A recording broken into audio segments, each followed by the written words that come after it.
Mufti Haji Muhammad As'ad adalah salah satu cucu dari Datuk Kelampayan, Datuk Syekh Muhammad Arsyad bin Abdullah Al-Banjari, yang menjadi Mufti Kesultanan Banjar. Beliau punya 12 orang anak. Satu diantaranya menjadi ulama besar di Tenggarong, yaitu Tuan Syekh Abu Talhah di Tenggarong, Kutai Kartanegara, Kalimantan Timur. Tuan Syekh Abu Talhah Al-Banjari Tenggarong. Tuan Syekh Abu Talhah anak dari Tuan Mufti Haji Muhammad As'ad, putra dari Puan Syarifah binti Syekh Muhammad Arsyad Al-Banjari. Beliau bermakam di pekuburan Gunung Lalang, Kelurahan Melayu, Tenggarong, Kutai Kartanegara, Kalimantan Timur. Sedikit cerita tentang kakek daripada Tuan Syekh Abu Talhah bin Mufti Haji Muhammad As'ad bin Usman. Tuan Usman atau Syarif Usman adalah suami pertama Syarifah binti Syekh Muhammad Arsyad Al-Banjari, Datuk Kelampayan.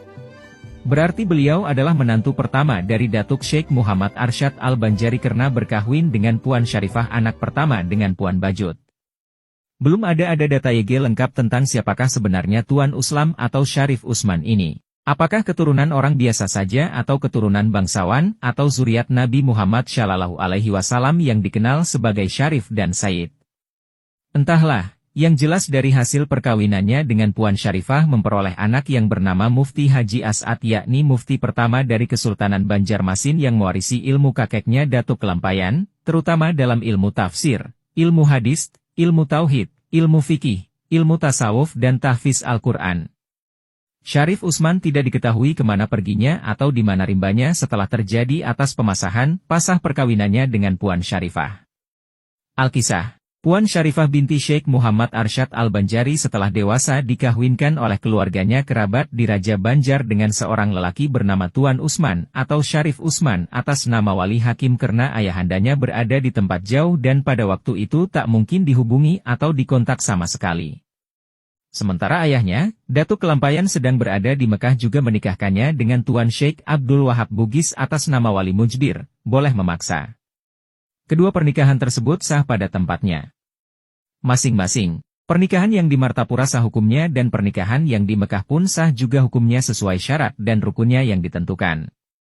Suatu kejadian yang sangat pelik, yang harus segera diselesaikan dengan seksama dan dalam tempo yang sesingkat-singkatnya. Karena kalau tak dituntaskan secepatnya banyak hati yang akan terluka dan banyak pula yang merasa berdosa sebab kemungkinan telah melakukan perkara menyimpang dari ajaran agama.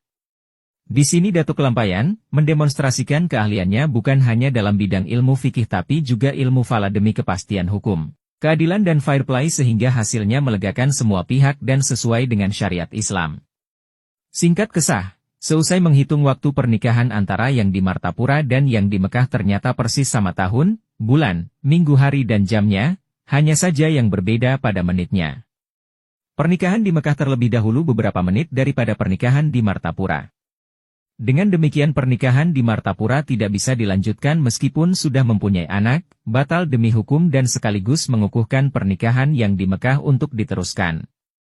Dalam ilmu fikih, perkara yang seperti ini disebut sebagai fasah, meskipun penyebabnya beda-beda. Mau tidak mau kedua belah pihak menerima putusan yang bernas itu, Usman harus melepaskan Puan Syarifah dengan ikhlas dan menyerahkannya kepada Tuan Syekh Abdul Wahab Bugis. Sebaliknya, Tuan Syekh Abdul Wahab Bugis harus menerima Puan Syarifah dengan lapang dada, meskipun sudah dicampuri atau bekas Syarif Usman. Menurut Tuan Guru Haji Irsyad Zen, Abu Daudi, tak berapa lama dari kejadian tersebut Tuan Usman menghilang, pergi jauh, berangkat merantau untuk madam di daerah Palembang, Sumatera Selatan. Di Palembang sekarang terdapat daerah yang juga bernama Martapura seperti di Kalimantan Selatan, yang kemungkinan besar menjadi tempat madamnya Datuk Usman.